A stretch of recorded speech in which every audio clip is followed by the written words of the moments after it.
everybody. This is Jeff Veale, the Business Guru. It's been an amazing session today. I've spoken to some lovely, wonderful entrepreneurs from all over the world. I've got another interesting guest. And some of my guests have been America, Australia, but no, not this gentleman. He's somewhere completely different. His name is Mr. Chris Sacy. And Chris is the Managing Director at MEA. Company name, I'll get it wrong, but he'll correct it for us later, is Azelis, right? It's basically a large distribution company, guys, B2B. He'll tell you a bit about how that all works. Been in the industry, it's coming on some 20 years. So what he might know about it, guys. Now, if you're in Europe or anywhere near him, reach out, have a chat. He might have the product you need, or he might be able to help you put A and B together. That's what he does for a living. So reach out, have a virtual cup of coffee. Costs you nothing to find out what he does, guys. Brief description. Innovative solution provider for industries across all segments through the distribution of food ingredients and specialty chemicals. That's what so it's in food and chemicals mainly, right? But he's open, I'm sure he's open to other ideas as well.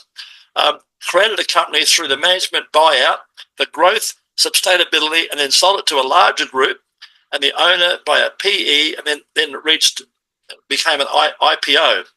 Personal motto: we're in the people business despite all the tech tools, but so true.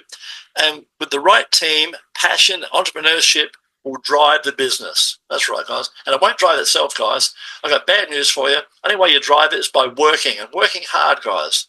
But as Chris and I were speaking earlier, we haven't got a business. We've got a passion, right? So we don't have work. We've got a passion. We turn up because we love doing it, right? So interesting fact, French Lebanese, started his career in finance in the West before jumping to the world of distribution in the Middle East and Africa.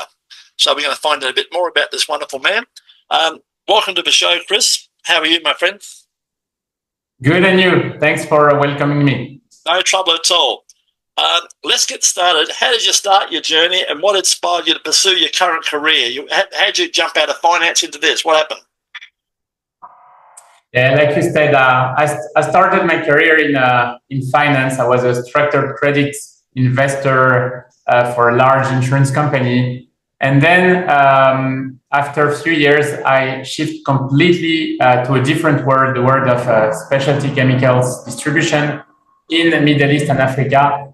It was through the family business. My family created that company, and I had a discussion with my father. He offered me to be part of that new journey, and I completely stopped the finance to join the family business. However, I think the finance skills were really helpful since the first day of that family business, and that's how I made the big move without having any chemical engineer background or anything into chemicals in my education. And that family business went through for 15 years until we sold it to a larger global group doing the same thing outside Middle East and Africa. And a few years after that, like you said, that group moved from a PE-owned company to a global listed multinational, and that was the journey. It's a pretty good journey. What's been the most challenging aspect of your work over the years, and how have you overcome that? Oh, the region I'm working on is by definition the big challenge. So Middle East, Africa, there's always something happening. In the last 20 years, we had wars, we had revolutions, we had sudden currency. Your flavor of the month. if you're not even newspaper, I want to know why. You never get bored in Middle East and Africa. So that's really a day-to-day challenge. However, the approach to work in such an environment is to build trust with your teams on the ground, build trust with your partners, the principals, the customers, and of course you need to have a mindset where in every crisis you see it an opportunity, and then But with this mindset, if you stay agile, you avoid panicking, you see an opportunity to grow even in those very challenging environments. Tell us an important moment in your career that pretty much changed your direction. How'd you go from one to the other? What was that aha moment? Well, the obvious answer to that would be when we sold the family business to a global group. But in reality, it wasn't the case because the strategy, the philosophy, the market approach was quite similar. The real turning point was when that group became listed. Because as a listed company, you have strict quarterly deadlines for reporting, working capital on a short-term basis. So you need to be able to adapt by having this short-term financial discipline while keeping the long-term strategy. Because if you want to succeed, you still need to focus on your long-term strategy. You need to know where you want to go, and managing both worlds without losing sight of the bigger vision is I think, the key to succeed in such an environment. Tell me, that's interesting. Tell me, in your opinion, what are the key qualities and skills that have contributed to your amazing success? What's your secret there? Because we are in such a wide geographic environment, I think the adaptability across cultures and contexts is key. You also, because of how large the geography is, you need to have a leadership through trust and humility. I think those are two key components to share the passion that we were talking about in the intro. And of course, you cannot forget the financial discipline. It's an asset when you're working in challenging environments. I think it's a matter of spotting the gaps in the market and seeing the opportunities and taking them up and making them happen, right? Yeah, definitely. Yes. Tell me, what did I ask you here? How do you stay motivated and continue to what you've done and continue to innovate in your field and make new things? What do you do? What's the secret there? Motivation is easy because, like I said, there's always something happening in it. So if you stay close to people, being the colleagues, the customer, the principals, each visit, you will get a new learning.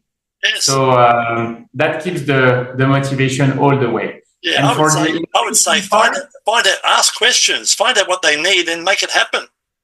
Exactly. And you know, when you're in a world like Middle East and Africa, you have a lot of different contexts.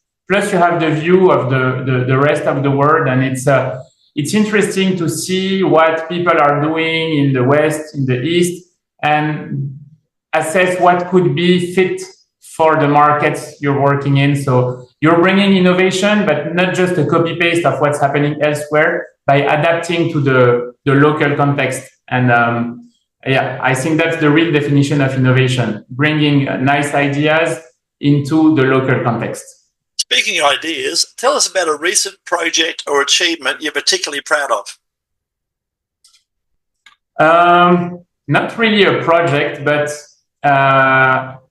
like I said before, there has been many things happening in the different countries in Middle East and Africa. And despite that, yeah, despite that, we never fully exited the country. We always decided to stay there to support our customers, no matter what is happening. There is, of course, the two exceptions with markets that were under international sanctions. Yes. For those, we had no choice. But everywhere else, even if 1-2 years we were losing money, we decided to stay. And I think this resilience, not to chase the short-term profit all the time, but being sustainable and have a sustainable presence is the key to a long-term success. Very, very good that you had the foresight to see the future and say, well, it's like I tell people, you got to have rain to see a rainbow, right? So when it rains, what you're doing, you're getting ready for when it stops raining. Exactly. Mm-hmm. Yeah, I get it. Yeah, not bad. Very, very good philosophy. Tell me, what would you tell a 20-year-old version of you if you met him today at the local coffee shop and he wanted to follow in your footsteps? What would you tell him or her? You need to build long-term relationship. Do not try to focus only on quick wins. Yes. If the company grows, stay humble and curious. Spread the passion, and don't forget that leadership is about trust. It's not about titles. That's right. And I just say, follow your gut and get a mentor. If you get someone like yourself, you get a mentor, you can save 10 and 20 years off the journey. Be prepared. For example, I used to work when I was younger. I worked for a lowly wage so I could go in and learn about the business and work my way up from, say, storeman to sales manager, over a period of time by learning more and more about the business, by showing an interest. It wasn't just a job. It was a learning experience, that when I get to the top, I move on to the next one, simple. So looking ahead, what are your goals and aspirations for the future, my friend? It's a perfect transition with what you just said. Being a mentor, keep building and empowering a strong team so that you prepare the next generation of leaders. And I would say even more in MEA, because here the sky is the limit. The ambition must match the opportunities over there. And the goal is really to build that team, mentor them, and make sure they can keep the growth over time. Yeah. What Chris has said, guys, you help others win and you will always win. It'll come back double. Sometimes you try and give something away and you'd be surprised how much comes back, right? It just seems to be a law of atrocity, or the laws that just work in your favor, right? The more you give, the more you get, right? So the universe will give you back. Yeah, be generous with your money and your time, right? Yeah. Chris, tell our wonderful listeners, what's the best way to reach out and find more about your services and what you can do to help them? What's the best way? LinkedIn. I'm quite active. I try to answer all messages that I get over there. So the LinkedIn is the main platform that I'm using to connect with people. Don't forget, guys, there's a billion people on LinkedIn. If you're not using LinkedIn or outreaching on LinkedIn, you're crazy. Before we wrap it up, Chris, tell us a fun fact. We can't let you go yet without a fun fact. What's a fun fact about yourself that most people don't know? As part of my job, I have to travel a lot. So I tend to say I'm traveling too much. And whenever I have vacations, I'm trying to find a place where I don't need to travel. But the fun fact is that one of my passions is to be a pilot. Really? So I love to travel and to fly because when you fly, you completely disconnect from everything else, and you see like very nice landscapes. So despite the fact that I'm trying to avoid flying as much as possible, when I can do it as a hobby, I love it. Lovely. So they teach you to turn the plane off and just glide for a while and then get it going again. Yeah. I got a friend who's a pilot and he loves it to death. You've been an awesome guest on the show. Thanks for being on the show. And guys, if you want your 15 minutes of fame, just like Chris, please reach out. We'd love to hear your story. Every man and woman out there's got a story. If you're in business, you got lots of stories. Come and share them with our amazing audience, and we'll put you across all the platforms, particularly LinkedIn, Reddit, Quora, Facebook, our Facebook group with 6,500 entrepreneurs. We'll put you across YouTube, and we'll do this with all your social media links. Turn this into a mini movie that you can use to promote yourself and potentially put you in front of hundreds of clients. So there's the offer, guys. Come and get your 15 minutes of fame. Thanks very much for being on the show today, Chris. Thank you.